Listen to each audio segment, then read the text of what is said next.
We live, baby. We live. I'll let everybody get in real quick. Let's see. Let's see. Noah, what's good? Yo. I'm gonna start with the theme song right now, actually. Let's see.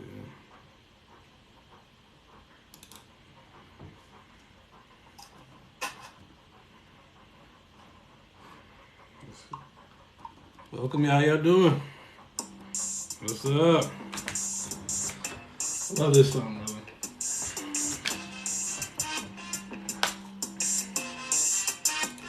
Come on in, guys.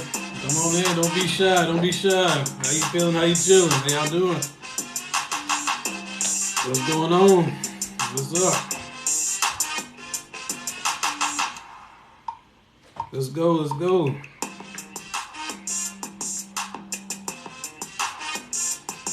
15 in. What's up, Don? Raul, what's good? How y'all doing? Kyle, what's going on? What's up? Oh, yeah. Yeah.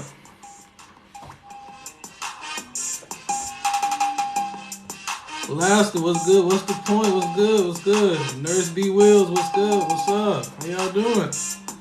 What's up? Keep the lights coming from me. I appreciate you. All right. Welcome back to another episode of Will Call, ladies and gentlemen. How you feeling? How you chilling? How y'all doing? Good to see you guys as always. Hope you guys have a blessed week. We had an even better on Saturday. Welcome back to the show, brother Moon. We got Mac back in the Stepp. What's going on, brother? How you doing?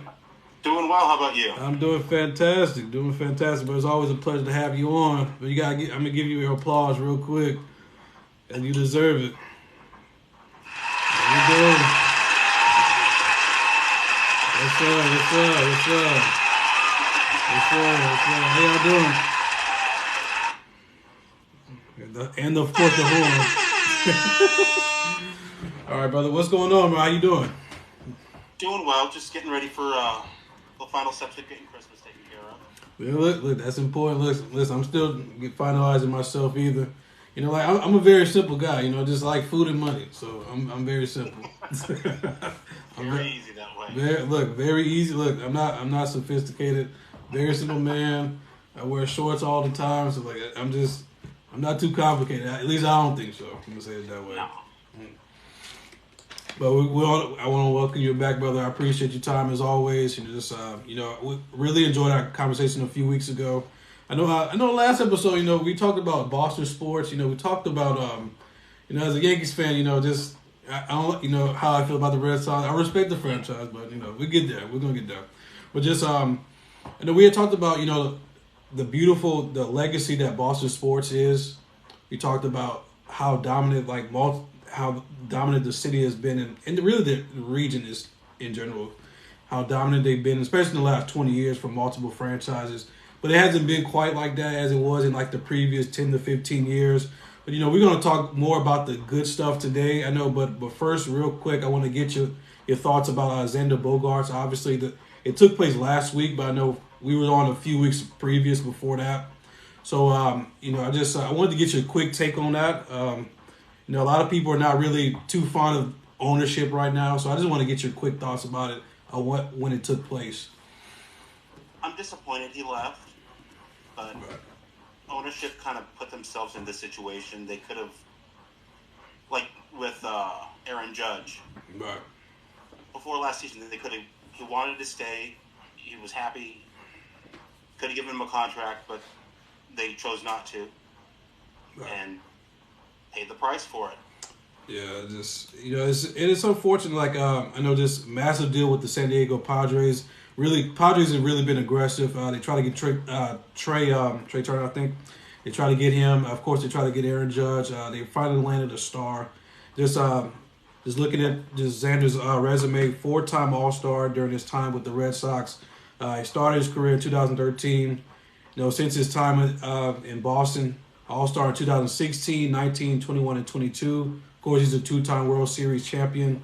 All-MLB first team in 2019. He's a 5-time Silver Slugger. So, really just not only was he a great player, but even more of the cherry on top, he was a very adored teammate. Like several of the teammates were just not fond of him leaving, and and I get his business, and like if you're the Red Sox ownership, you kind of probably didn't want to pay him like 11 years, but my thing is this, and I've said this many times, and it's obvious, but baseball, it's a no salary cap league. And I know I'm not in the front office, but I know you got other people to consider. But what really bothers me for Red Sox fans, and I'm a Yankees fan, of course, so I like a lot of, I love you, but I don't like a lot of the fans. What pains me for that fan base, you and the fan base, is that you have an ownership group who also owns Liverpool. You have an ownership group that also put in $900 million for the Pittsburgh Penguins. So like, don't sit here and tell me, like, the ownership can't sit here and tell me that you can't make right. Yeah, you can't. Don't look in a non-salary cap league, and you the ownership group. Don't tell me that you're cap strapped. And when you said that you were going to prioritize your player, that's just hypocritical. That's ridiculous to me. Sadly, that they have a history of it. David Ortiz, Big Papi, was year-to-year deals. Yes, right. That could have been us. Thankfully, Papi was loyal. He loved Boston. He loved being a Red Sox. Yeah. Because how much money could have your Yankees thrown at him? Just even if it was just as a nose tweak to Boston, that we have one of your best players of all time now in pinstripes. They did it with Damon. They did it with Ellsbury. Yeah. Boggs. Yeah.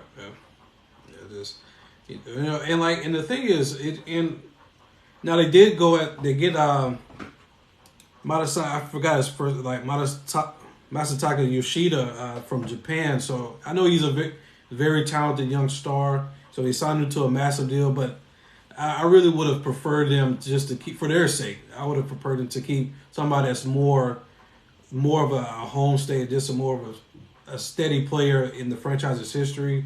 Not to say I'm against this young star, but he was really one of the stalwarts. As a captain, he was one of the stalwarts of the franchise, especially in like the later wave. Now I know, like, when I was coming up, it was like in the 2000s. Just with like I said, Big Papi, Manny Ramirez, Dustin Pedroia, just like those guys in that core, in comparison to the 2010s, where this guy was really at the forefront. Now, of course, they traded away Mookie Betts a few years ago, but he was more of like a quiet guy. But just Xander was really more of like just the leader that they needed, at least like vocally speaking, and he was just so admired in the community. So it's devastating for the franchise, and I just we let Mookie go for a song. Yeah. We just recently DFA'd Jeter Jones. Right. Verdugo is mid. We let Bogaerts go for nothing. Right. 2 generational cornerstone players that, as much as I don't like the Yankees, I respect them. Yankees would not have let them walk. Right. Yeah. They would have offered them whatever it took to keep. And like you said, the ownership absolutely has the money. Even though he's fallen out of favor, they got Bill Cosby money. I'm serious. That's Bill Cosby was a producer of the Cosby Show. Right. And that was a juggernaut for decades, bringing in billions of dollars. They have money. Yeah. And the fact that, like, you are a big market, it's not New York, Chicago, LA, but Boston is a big market area. You can't get outbid by Cincinnati or San Diego. Now I know San Diego's out in Cali, but it ain't LA. No. So it's like you can't. The fact that you allow this to all the videos that I've seen, from like deeper Red Sox fan, like, it should have not gotten to this point. Now, if you want to orchestrate a deal like a 6 to 7 year deal, then you could have did that in the previous offseason. You could have done that during this. Like, just don't let it get to this point. And the ownership really missed the mark with this one. They did, but it's a gamble. Look what happened in Baltimore with Lamar. Yeah. Oh, another Turned one. down the deal going into a contract thinking he was going to play himself into big money. Right. Got injured, had struggled, and that's going to turn around on him. He left money on the table this time. Right. So I mean, it's definitely part of the whole structure of the game. And Oh yeah. when do you make deals? When don't you make deals? But when I saw that Judge almost went to San Diego, Oh yeah. and that Xander did, can you imagine if they got them both? Machado, Oh my Oh my God. they would have been on paper. Odds on favorite, Yeah, without question. they absolutely should have if they got them won it all. But baseball's baseball. I haven't been a Sox fan my entire life, Yeah. and I definitely wasn't through some of the leaner years. Right. But I know that anything that can go wrong will go wrong. Yeah. Just and like Buck, I'm sorry. Go ahead. I'm sorry. Yeah, go ahead. Buckner's glove would have been 2 inches over. 86 would have been completely different. I know, like I was just about to say, the just the long title drought. I was just about to bring that up. Just storied as they are, they have them to a franchise like that to have that title drought, that iconic mishap. But it's it's fascinating to me. Like they've been for the most part great as long as I've been watching sports. So I didn't get to see their that the low point of their franchise. I'd always know them to be at least solid, at least remotely solid. And they were solid 2 years ago. Yeah. They Oh yeah. made the ALCS. I was looking forward to this past season. I was looking at the deal, how Verdugo was playing, thinking, you know what, maybe we got at least somewhat a fair trade. Right. Yeah. With Jeter Downs, I can't think of the word now. The German Schadenfreude in me enjoyed it. Somebody that was named after Derek Jeter being in Boston. I mean, you got to laugh at those little things that happen, Right. and it just fell apart. The heartache year, 2003. Oh yeah, I can imagine. Oh yeah. Oh, Game 7. I'm sitting there.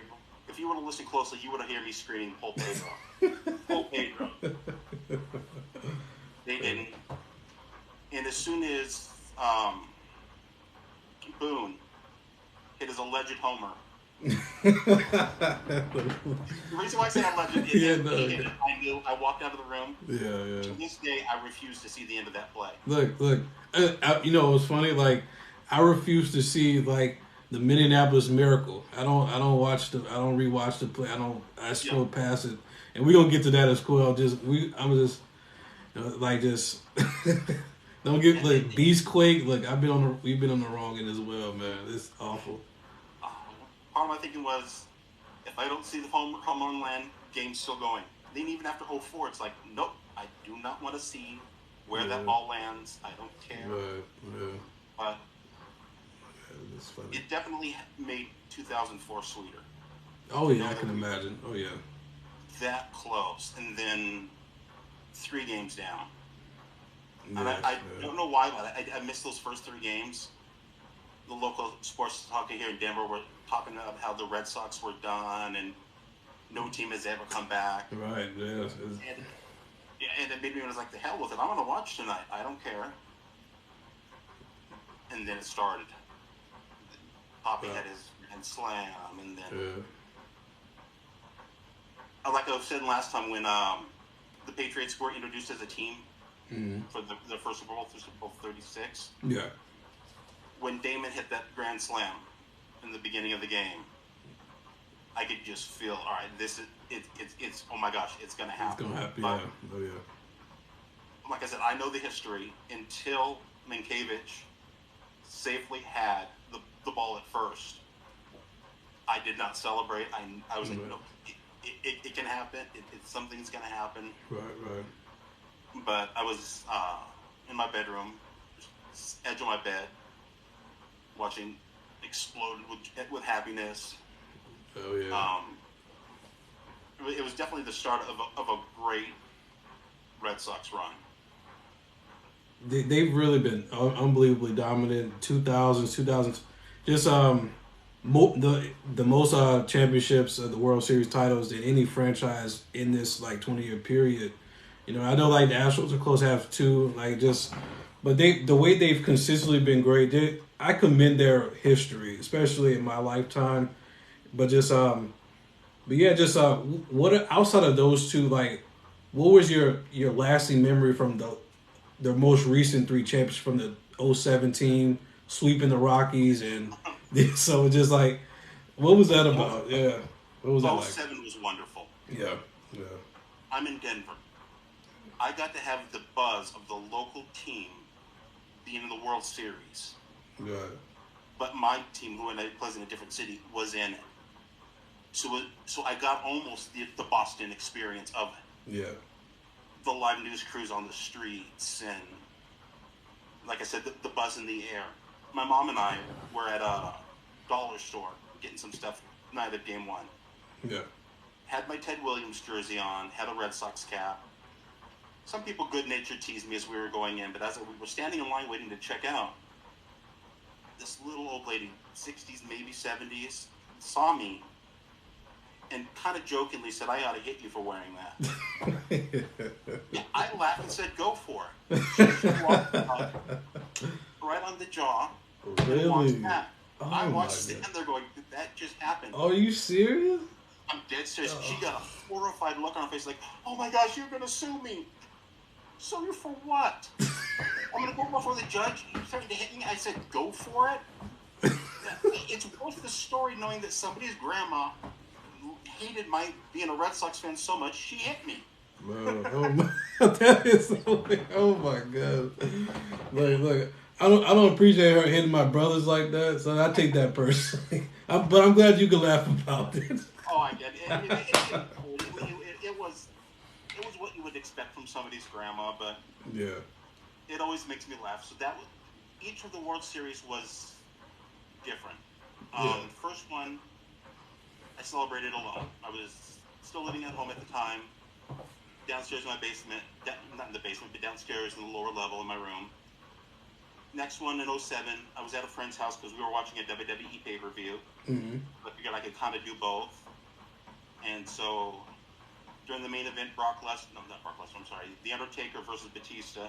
Ooh, They were trying to get me in to watch it, and I'm like, nope, I'm watching on a little computer screen watching the end of the World Series. Yeah, yeah.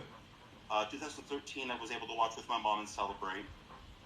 Then 2016 was the first year when I was married to my wonderful wife, and we got to celebrate it together. Awesome. So there was each one, like I said, has a different flavor, and I can love it for a different reason. Right. Oh yeah, and that's what I remember Mike Krzyzewski said. Somebody when he won his 5th national title, one of the reporters obviously asked him, which one was sweet. He said, well, all of them were great. Like the more recent one you could feel it the best, but they all have their special place. I know for me, as the Lakers are my favorite sports team and basketball team. So when they won, so obviously I wasn't alive during the Showtime. I wasn't alive during the Will, Jerry West, and George Mikan era. But I was obviously alive for the three-peat with Kobe and Shaq. So I was really getting into sports just at that time. I was just Kobe was my favorite player of the two. That's why I became a fan of the team in the first place. So now much of that time between 2002 and 2009 when they won again, just it was straight, but I know obviously we had the playoff exits, early playoff, because we had a tough time with Phoenix. Gave up the 3-1 lead, and just really, really disappointing time for us. Then we finally got it going with Pau Gasol, the midseason trade, getting to the finals in 2008. But that was rough. It was like, I remember watching it, the Game 6 in Boston, when they was in Boston, the closeout game. So once Ray Allen started hitting, we were doing good in the first quarter, but second quarter when the game broke open, I didn't finish watching it because I knew it was going to get ugly. And it was we lost 131-92. I was like, it's a tough out. And I know Shaq was he was playing around a little later after the game. Just he was rapping. He was at some concert, I guess, where he was rapping about dissing Kobe. But it's all fun and games. But Oh yeah. just like I wasn't happy about it. That was I hated it.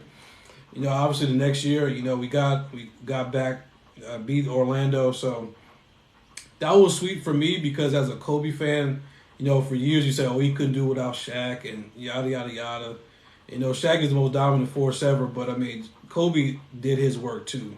And a lot of people had like the same tired narratives about well he was carried, but even though he averaged like 28, 7, 6 during those early playoff runs. So for him to get not only win his fourth ring, but to get Finals MVP, I was really happy for him because he deserved it. And of course, even more sweeter when we got a redemption against the arch nemesis Celtics in Game 7. I was nervous the whole game. We struggled. Like I didn't think it was gonna be that low scoring, but I mean I didn't care. Playoff sports is it's survive and advance. So I was in the room right here, just watching it. As soon as like Kobe like held the fist pump running down court, I ran back in the main room, just screaming to my father. But he's not a Lakers guy, but it was beautiful for me. And of course, like during my college years, it was it was even worse. Just obviously Kobe's his injuries started to pile up. The franchise, the ownership, like the leadership wasn't that strong. So of course we had like the valleys of the franchise's era.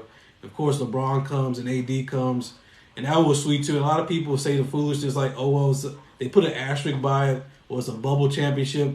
A lot of fan bases would kill to have that quote unquote bubble championship. Oh, absolutely. I remember the bubble championship, and that little bitter part of me is like, I'm glad we didn't win it because people would say, "Oh, yeah.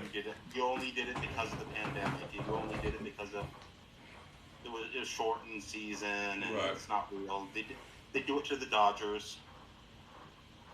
Yeah, yeah. But I mean, listen, I didn't. It's not my fault the pandemic came about. So it's like, and like just especially not to mention with the Dodgers and like LA, just they're like the large market team, so they have more attention. So and like neither one is like it's been hated by a lot of people for many years. So they're gonna rag on it, of course, but they would kill to have that championship. But I would say like my most iconic sports memory was when the Saints won the Super Bowl. So I actually went to Miami, but we didn't go to. It was like our parents and my sister and I, the four of us. So we took like the long road trip to Miami, like 14-hour drive there. So we didn't go to the game, but we went to the. We had a lot of we just enjoyed the festivities around Miami, and they had like in Fort Lauderdale they had a restaurant called Shuck and Dive. So they had like the Dirty Bird was my favorite sandwich from there. I got like 2 or 3 times when I was done. We was only there for like 3 days, but it was so it was like a big chicken sandwich. Beautiful time. Like, but the funny thing is, I remember nothing else about the trip, but the restaurant and the actual game.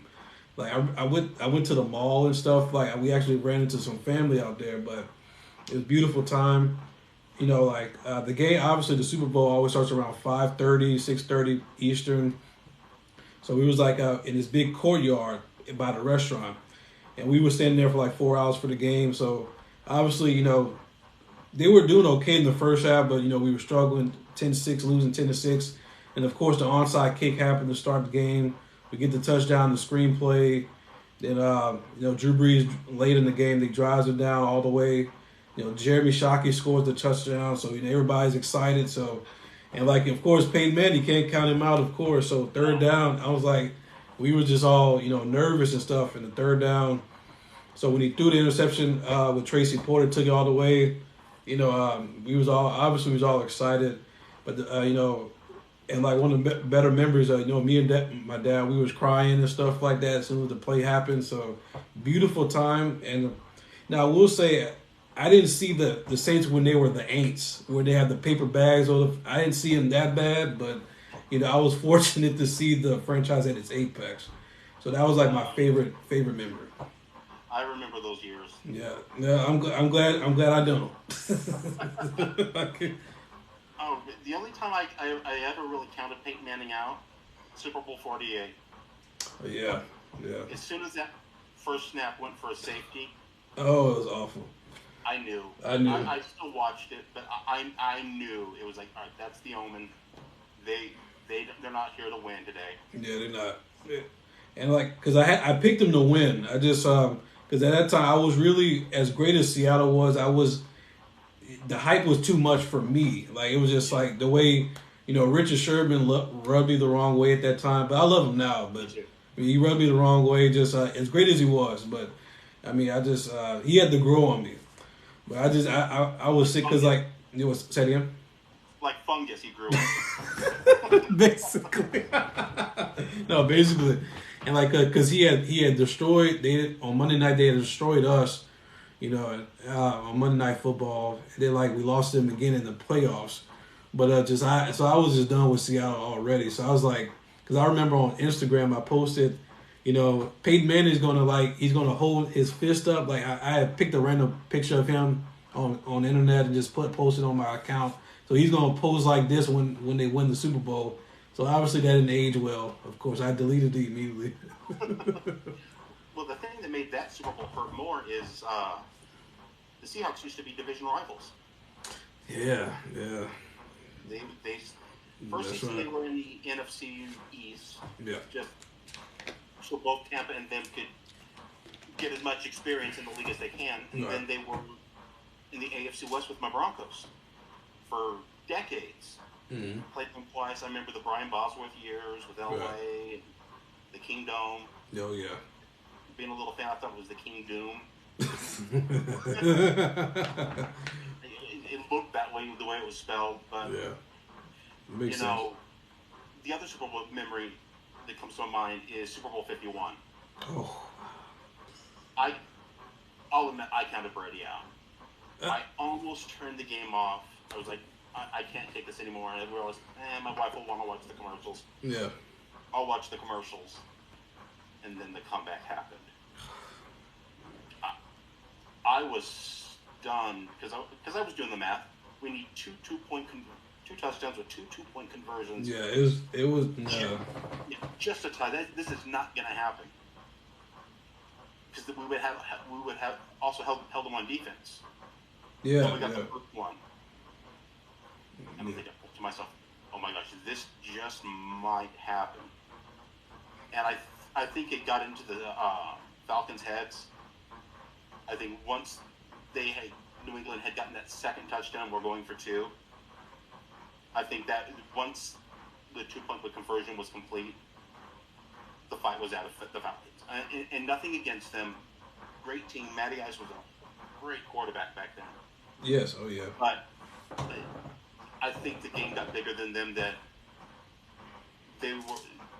they got Brady fever. They saw Brady doing what Brady did best.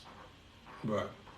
And I don't like to use the word manifest because I'm not in the whole manifest your destiny. Right. Destiny. Right. Yeah. Me neither. They saw what was going to happen. They saw the future being written, and rather than fight against it, they helped to write it. And they were like, "Oh well," it felt like, "Oh no, this is going to happen." It was inevitable. Yeah. It's so fascinating. Like I kind of come back. Of course, I know when Brady had threw the pick six late in the first half, I was like, this is rough.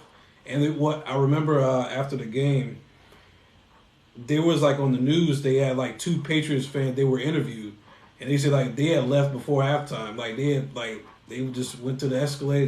They just kept it pushing. They felt it was over, and I can't blame them. So I guarantee you, they don't admit that anymore. I think No, we stayed the whole game. yeah, I can break. look, that's how they be. Oh yeah, that's how it is. They're like, oh yeah, we fought through it. I was like, okay, you listen, you don't have to prove nothing to me, brother. You don't. Growing up in Denver, I learned the lesson the hard way with the Broncos in LA. Yeah, He was another great quarterback that I'm fortunate that played for one of my two teams. His heart for the comeback. yeah, The big thing around him always.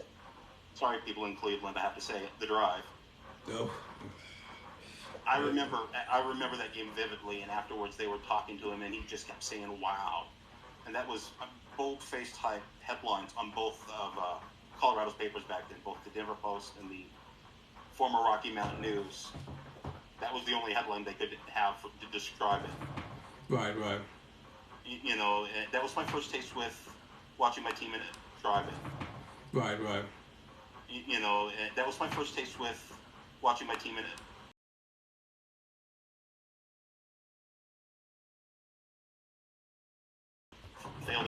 Was the Broncos 49ers. I was with my father when we were skiing, and we got to my grandparents' house just after halftime.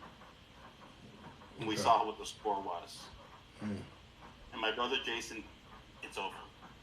And me being 2 years younger and the optimist, no, we can do it. Right. And at some point we converged where I'm like, it's done. He's like, no, we can still do it. It's like, no. Yeah. 55-10, that's, you can't come back from that. I missed the game today. I wish I would have watched that. The Vikings having the biggest comeback in NFL history. I was at work. I forgot it came on that early. One of my best friends, he's a Colts fan. I said, listen, I put it on Facebook. I said, listen, pray for him. Pray for him. Like, you got to cover him in prayer. Because, like, that's rough. That's rough. With the season the Colts have been having, too. 4 wins. Had they been able to beat a division leader, like the Broncos last Sunday, almost got past Mahomes. Yes, yeah. Had that happened, this season would have been completely different viewing. I know all my friends here in Denver were like, you win today, we forgive you. Right. Yeah, but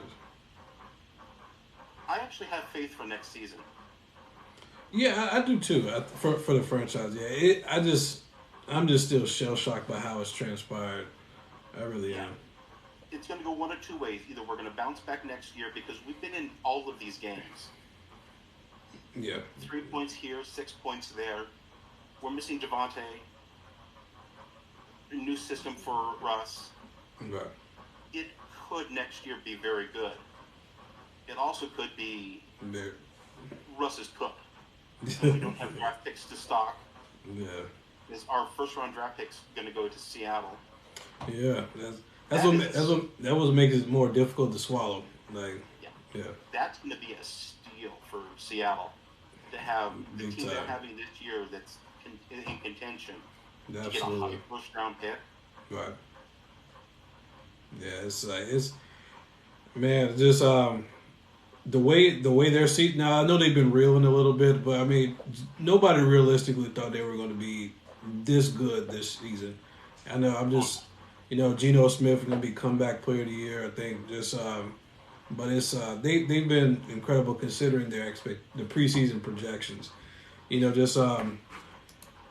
Like I just hope for his sake, because that's the way Russell Wilson's. And a lot of people talk about the legacy and stuff like that, but if you have another season like this, that's just not going to bode well for him moving forward. No. It won't bode well at all. It's not going. But yeah, just I really wanted to talk about your Stanley Cups, brother. Your 2000 and the 2001 All-Star game. What made it so special? Obviously, as an Avs fan, just especially them winning later in the season, but. What else made it so special for you? It was a fun time. The Friday before the All-Star game, I set myself up for failure, so to speak. I thought, call a ticket broker for fun. How much are tickets? Ha, ha, ha. Find out how much they are. Hang up. Don't worry about it. Call them up. They told me for both the game and the Super Skills competition the night before, 2 tickets both nights, $2,000. I was young and dumb with money. I realized I had the money on my credit card. Yeah. Pulled the trigger. Took my mom. She passed last year, so it makes it even more of a memory to know that we went there. And I've justified it thinking, you know what? If you break it down, 2 tickets, 2 nights, it's 4 total tickets, $2,000, $500 a piece. Not a bad deal to see some of the best hockey players in the world on the ice Yeah, at the same absolutely. time. Yeah. Wound up being Mario Lemieux's comeback game. Yeah. His first game since he returned from cancer. Yeah. I got to take my mom with me, and it's one of my treasured memories. She and I went to the Fan Fest. Just yesterday, I came across a picture of her with the cup. Oh wow. Yeah. So I mean, that is a very, very special memory. 96 was different. Hockey wasn't big back then, especially in Colorado. Right. Yeah. If I remember correctly, the Stanley Cup Finals were on pay-per-view. Are you serious? Yeah, there was not much network. It wasn't on anything, so you had to get news breaks in. Oh, that's awful. And so I didn't get to see that first one. But 2001, I was working at a restaurant called Ruby Tuesdays. Oh, good place, brother. They closed it down here in Louisiana. But I've been a few. It's really good, really good. The one I worked at is now closed, but one night I was working during the playoffs as a server, and I got too much into the game. Yeah. I stood there right next to my section where a TV was, and when my customers asked, "Can we get a refill? Can we get this?" I said, "Yeah." Can I do it on the commercial? So that was the last playoff game I worked for some strange reason. Yeah. But no, that was a great series. Even though it went Game 7, nothing was sweeter than that. Yes. As I said, looking back, had I known which one would I have rather done? And I don't know if I could have afforded Game 7 tickets, but, and we touched on this, it was such a neat moment watching Joe Sakic lift up the cup about this far, look at it, take 2 steps, give it to Raymond Borg. Oh. And another concept I don't necessarily believe in is karma. Right, yeah. But the class act for Joe Sakic, when he did that for Ray Bork, I think has its roots way back when Bork was still in Boston. Yeah. I don't know if you know this or not, but his original number was 7. Yeah. The night they retired Phil Esposito's jersey, as soon as they raised it to the rafters of the Garden, Ray Bork skated over in his number 7 jersey, pulled it off, handed it to Phil Esposito, and was 77 after that. Yeah. He could have wore that jersey number the rest of his career, but he had the class enough to know, no, it's retired. I'm going to let Esposito have his jersey retired. Right. You know, Montana showed that same class when he went to Kansas City. Yeah. He could wear 16 and says, no, Lynn Dawson's 16. I'm 19. Conversely, I lost a lot of respect for Manning when he came to Denver. 18 was retired for Frank Tripucka, our first quarterback. After he retired, he was the only one ever to wear 18. They said, no, you're first. You can't do better. We're retiring it. I know the family of Tripucka contacted Manning and said, we would be honored for you to have it. But Manning should have right. Said, you know what? No, it's retired. I'm honored that you want me to wear it, but I'll go back to my college number. Yeah. You know, and while I'm thinking of it, that's another kind of milquetoast thing about Manning is, do you remember when Unitas died? Right, yeah. Oh, yeah. Unitas was famous for his white high tops. Yeah. Manning asked if he could wear it. The league said, if you do, we'll fine you. He didn't wear them. Sorry. It would have been, once again, a class act for him to say, you know what? Fine me. This is Johnny Unitas. Yeah. The original iconic quarterback for the franchise. Yes. Exactly. I mean, as I said, I understand it. I just don't agree with it. Yeah. You know, another thing I understand I don't agree with is with your Yankees tearing down Yankee Stadium. that's an unpopular one too. Oh yeah. I know they want the money and they wanted to have the shining, fancy new stadium, and with the Mets getting a new one, they had to get a new one. Yeah. But it's all about the dollar. Had they taken 2 steps back and went, you know what? Let them tear down. Let them build Citi Field. Once they build Citi Field, we'll play in trade like we did in the 70s when Yankee Stadium got a facelift. even if they raised Yankee Stadium, built a new one back up, Right. it still would have been the same batter's box that Ruth was in, and Mantle, and Garrett. Same pitcher's mound. But they ripped it down. One thing about our ownership that I'll give them credit for is the prior owners were actually thinking of building a new Fenway. Yeah, I remember. Yep, I remember. Yeah. We're not tearing down Fenway. They spent millions to refurbish Fenway. One of my most prized possessions, two of them at that. I have a brick that was at Fenway Park. Oh wow! Yeah. For up until I think the 06 season, and then my late brother was working at Coors Field the first year it opened. Oh, and so they had excess bricks one night after his shift. He grabbed one.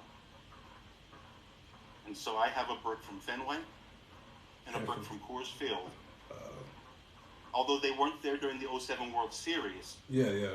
There's still that connection between the only two bricks I have of sports complexes. Oh yeah, that's massive. Absolutely. Yeah.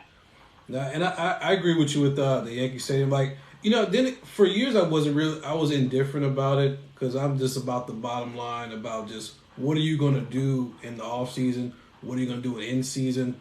But just when I look back at old videos, I look back at the 2000 ALCS.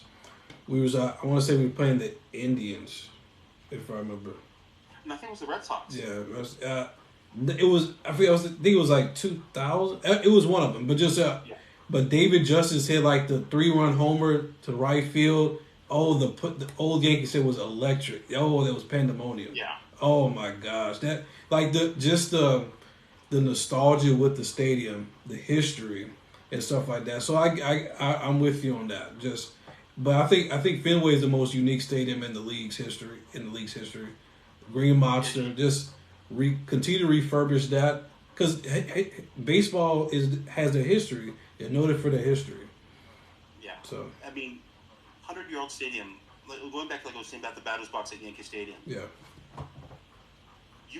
Players now are still patrolling the same piece of grass that Williams did in front of the Green Monster. Yeah.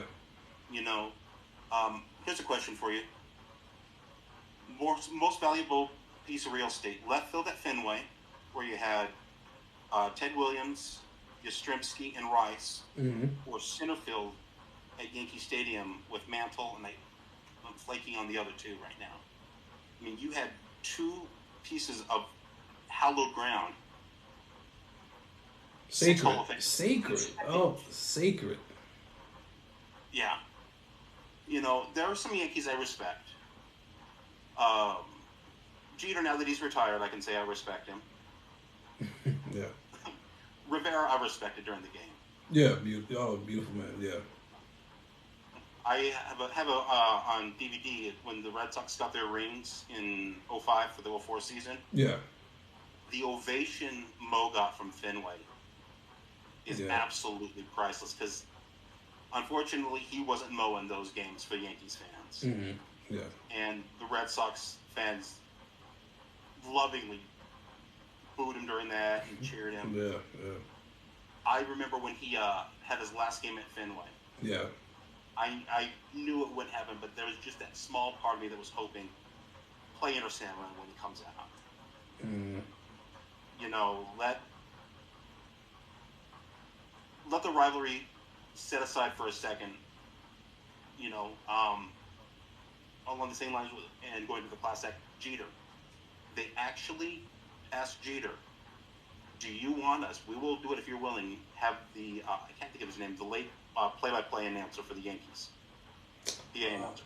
Yeah, I know you're about, I can't think of his name. I can't think of his name. They offered to have him do his historic, now batting number 2, Jeter number 2. Having the Yankees classic PA announcer in Fenway as a tribute to Derek Jeter, and Derek Jeter says, no, this is Fenway Park. Beautiful. I mean, I just got chills thinking of that because that's some players would have went absolutely. Oh yeah. Oh yeah. Spike the football in the face, and this is your stadium. But we'll have a Yankees announcer in it. Hey, just you gotta respect it. You just like the it's like people with baseball talk about the unwritten rules, and a lot of it's there's a lot of things that's silly. We can talk about that another time, of course, but just like the class that I love when athletes honor the history of the game, because I see so much now with, especially with, obviously you see it with the media and like social media, like people don't really respect the greats of the game before them. A lot of people, a lot of young fans, you're a plumber and stuff, all the foolishness like that. If they were plumbers, you were a desktop, you were a bookshelf, you're out of shape and stuff like that. So that's ridiculous. Like just that's something that I can't stand. The other class act I just thought of, and surprisingly, it came from A-Rod. Mm-hmm. Cal Ripken Jr.'s last All-Star game. Yeah. Oh, yeah. No. When he refused to take he refused to take shortstop and swap with Cal and said, "No, you're at shortstop for your last All-Star game." Yeah, that's the moment. And for them to be historic rival teams, Orioles and Yankees. Yeah. Not necessarily in the respect it, but kind of cool odd trivia is, in '99 when the All-Star game was at Fenway, Joe Torre was the manager. Right. For the All-Star game, the last All-Star game ever at Yankee Stadium was the year after the Red Sox won. Yep. Oh wait. Yep. So, a Red Sox manager was the home manager for the final All-Star game at Yankee, and the Yankee manager was the home manager in the most recent one at Fenway. I mean, you gotta love this rivalry, the way it twists into each other, and what's like, it's just like the ups and downs of like, just like, because people will talk about the fights and stuff like that, just like, and it was ugly, but I mean, there's beautiful things about it, and like people, and like, and it's not, and the people talk about for the ratings and stuff like that, but it's the beautiful things about the rivalry.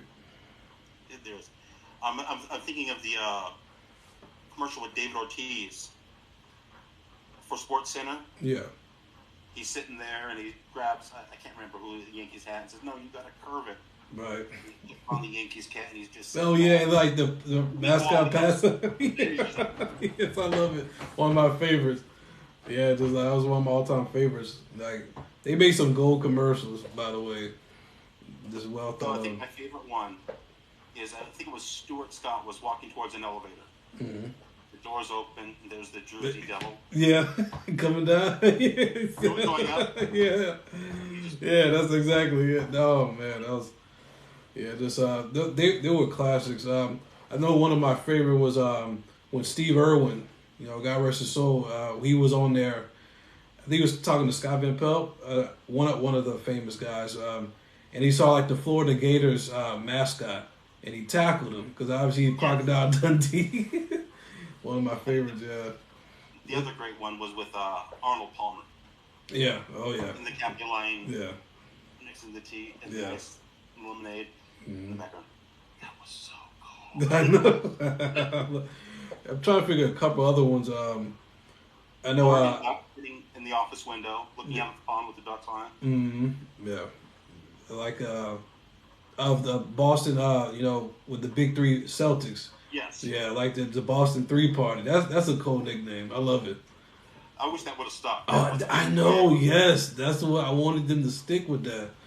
Oh, that would have been beautiful. But that was a beautiful commercial as well. Of course, I like Aaron Judge's commercial. Like the All Rise and stuff like that. Yeah. But yeah, just so many others. We can go on and on about it. But just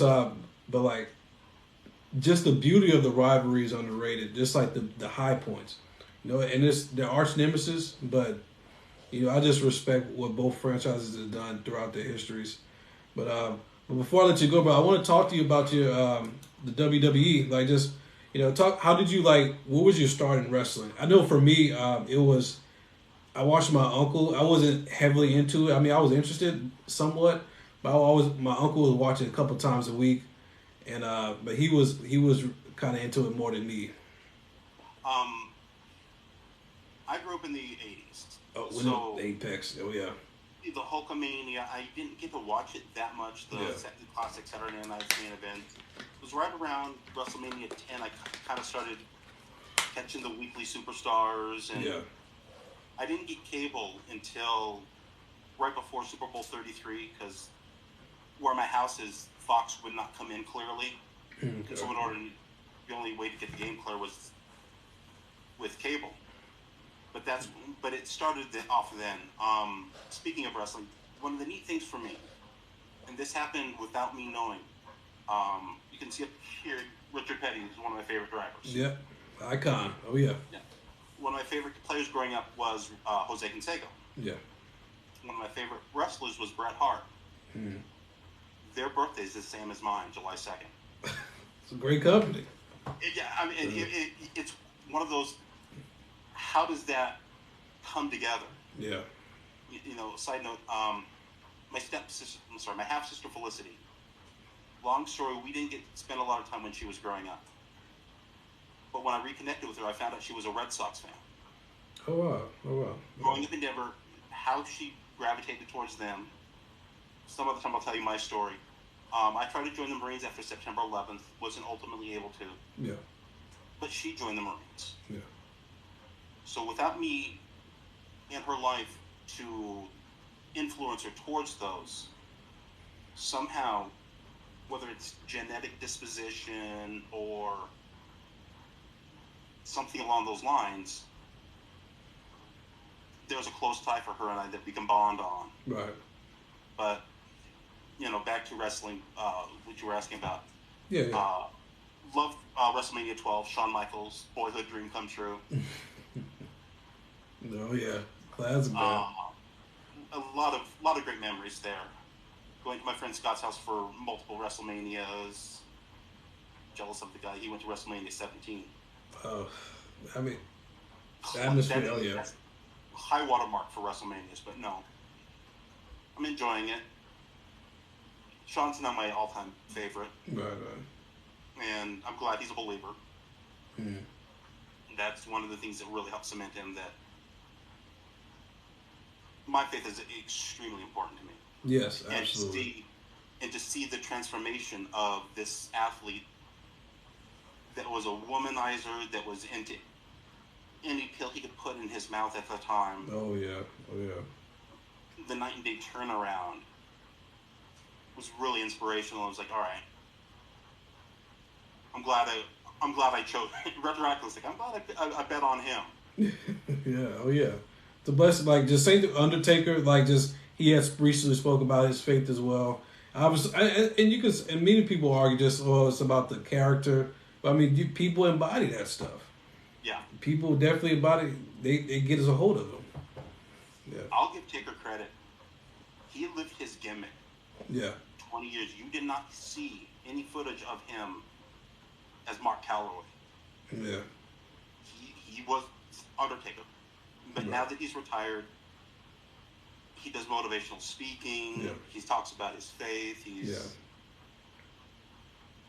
It makes you appreciate it more because you see what his actual personality is. Yes. Without versus question. what his character was and how well he was the devil's favorite demon and played in Big Evil. And exactly. It is amazing. And like, and when you're a kid, like he was one of the more intimidating guys with the theme song. And like I remember the great Khali. He was wrestling. He was dominating the night. And like, the announcer said like, is there anybody gonna stop him? Like, Great Khali was just a freak of nature. And then it was like, doom, and like he was, everybody started screaming. But just all seriousness though, it's just. Man, it's a beautiful thing to see the Lord using these individuals. They're allowing the Lord to use them. It's a blessing, especially in this critical time that we're in, because we need Jesus. Absolutely, we do. I'll have to send you a link. I'm doing a Bible study on. It's called "Because of Bethlehem" by Max Lucado. Okay, yeah. Really good. I put a quote up on my Facebook page, and then I posted a video about it Awesome, yeah. on this platform. But I tell you this, I know this is more for sports, but Right. without my faith, I would be nothing. Same here. I lost my brother in 2002 to a hit and run. Never caught the driver. We don't know who he is. We have a possible rumor, and that's another whole other God situation of how we got that. Yeah. And then I lost my mom last year to brain cancer, and she was my earthly angel. She's the reason why I have the faith I do, that I suffered. I shouldn't say suffered. I survived the childhood I had. That, to be honest, I'm lucky to be alive. A number of years ago, I went to a fast food restaurant, got a burger, got food poisoning. I ignored it, and my mom kept saying, "Go see the doctor." I was like, "No." Yeah. I luckily had a pre-scheduled doctor's appointment the next week. And being a stubborn idiot, I almost canceled it, but I figured, no, it's not worth the fight. It's not worth the drama. Right. They took me over there. They saw me. They wheeled me down in an elevator, across the street into the emergency room.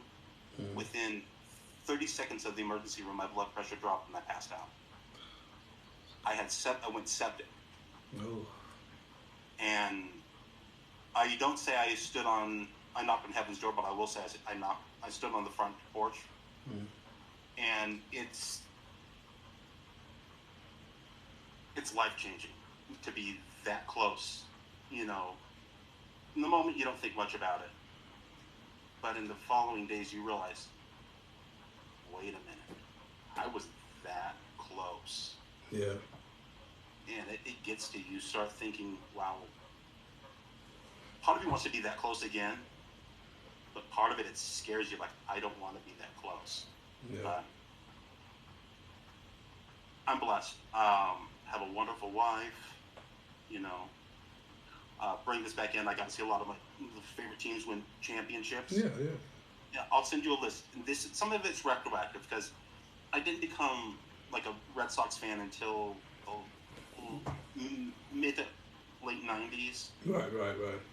Due to Ted Williams being a Marine. But if you retroactively go through all my teams, I've never gone more than 3 years without seeing one of my teams win a championship or a big race. Hey, that's a blessing, man. A lot of people can't relate.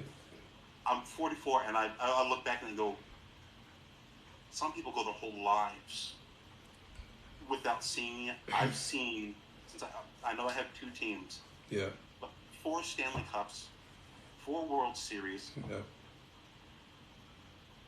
9 Super Bowls. I mean, as much as I want more, if they don't, I can't complain. Yes. Oh yeah. I mean, like with the Red Sox, how many generations wanted anything for that World Series? Yes. And then it happened. I remember the stories of people going to cemeteries with hats, laying on grandfathers' graves. You know, tell you who should be in the Hall of Fame right now is Theo Epstein. Oh yes, absolutely. He broke the Red Sox curse and the Cubs curse. He should be in Cooperstown immediately. Yeah, immediately. Once the Cubs won it, they should have said, you know what, we're skipping it. This is not normal. He pulled off something that nobody thought would have been possible once. For multiple franchises. Yeah, and let alone the two of the most historic franchises with 2 of the most historic losing streaks. Yes, absolutely. That is an amazing talent. You talk about an all-time common denominator. He has to be in Cooperstown. He does. He will be, and oh yeah. I know he needs to go through the process, but that has to be a good feeling. One, he grew up blocks from Fenway. Yeah. Grew up a Red Sox fan. Took his team, won the World Series. broke a curse, took 2 steps back and went, I can do it again, and did it. That, I'm surprised Cleveland hasn't hired him. They should be. If he's available, he's one of those He's one of those guys. If he's ever available, you should be the first one in line. You make it. You move whoever has to be moved out. And the thing is, Cleveland's good now. Cleveland has a great team under Tito. Bring him in, and if he were to do it 3 times, you couldn't touch him GM-wise. In any sport, as much as I love Pierre Lacroix, and I told you the story last time about how he traded for his son and his wife didn't know until they came home. Getting 3 long-term, decades-long championships for historic teams, you could write your ticket. Right. Yeah, that's a storybook ending. You know, it's like grew up near the state, like near the franchise, led him twice, led another. It's a storybook ending, and just he deserves his due praise for sure. I would love to bring him back and send Chaim packing. Oh, he wouldn't be in Boston if I was up there. Oh no. Because like they trashing him right now, brother. It's not good for him. No, it's not. I'm hoping he has a short road. I'm hoping that the ownership reads the city and the feeling and knows that as much as the fan base is grateful for 4 world champions that a lot of people wouldn't have thought possible, there are actually calls for people for them to sell the team. Yeah, they should. Yeah. I would have not thought after 04 and 07 anybody would have said anything bad about the ownership. I agree. I agree. There's a soft spot in my heart for them for that. That, like I said, they kept Fenway. They found a way to not moneyball, but bring in the right people. Right. At the right time. I mean, not knocking the Yankees the way they have built some of their championships. Mm-hmm. But David Ortiz wasn't signed for a lot of money from the Twins when he came over. He wasn't who he became by any stretch. Johnny Damon played for Kansas City and the Athletics. Mm-hmm. He wasn't Johnny Damon. Mm-hmm. No. You know, there were other players that just came in at the right time. Dave Roberts. Yeah. I find it comical, and I understand LA's reason for not liking him as a manager. But as a Red Sox fan, after he stole second base, he could do no wrong. If I saw him in a bar, I'd buy him a beer. I mean, it's amazing how different cities will view the same person. LA hates him right now. Boston still loves him. I don't think any of the 04, maybe Damon, but any of the 04 Red Sox would ever have to buy their own beers in Boston. Kevin Millar, absolutely. They should. They shouldn't. Absolutely not. But just as much as that team means to that region, that area of the country, no, absolutely not. And Boston fans get a lot of grief, and sometimes deservedly so. The reason why I'm a Bruins fan is Ray Bohr. Goes back to it. Mm-hmm. During the 01 Stanley Cup, they showed Boston fans coming into Denver, and they had half jerseys. Yeah. One side with Avalanche, one side with the Bruins. And because of that, I was like, you know what? You're being classy. I'll root for the Bruins. I want them to do well. And so it went from becoming a Patriots fan first, because my grandfather was a World War II vet. Raised me to be very patriotic and love the colors of Patriots. Thankful for his service. Absolutely. Yeah, we'll have to get a hit to him at some point. We will. Actually, I'm Max Stepp Jr. because of him. I took his name when I was 18. Okay. Wow. To show you what an influence he was on me. Yeah. So became a Patriots fan, and then a Red Sox fan. Ted Williams wanting to be a Marine, the whole, and then Boston Bruins. As I said, the respect for the fans there. At that point, not being much of a basketball fan, and for most of my life, Nuggets not getting anything to really cheer about, and not growing up watching, it was like, I have 3 of the 4 in Boston. Might as well claim the Celtics. Exactly. Listen, get the whole package deal, the combo. And then they had the 3 party. So I've seen all 4 major sports teams get championships. And if the Nuggets pull it off, I'll be happy for them. I'll probably go get a hat or something. Yeah.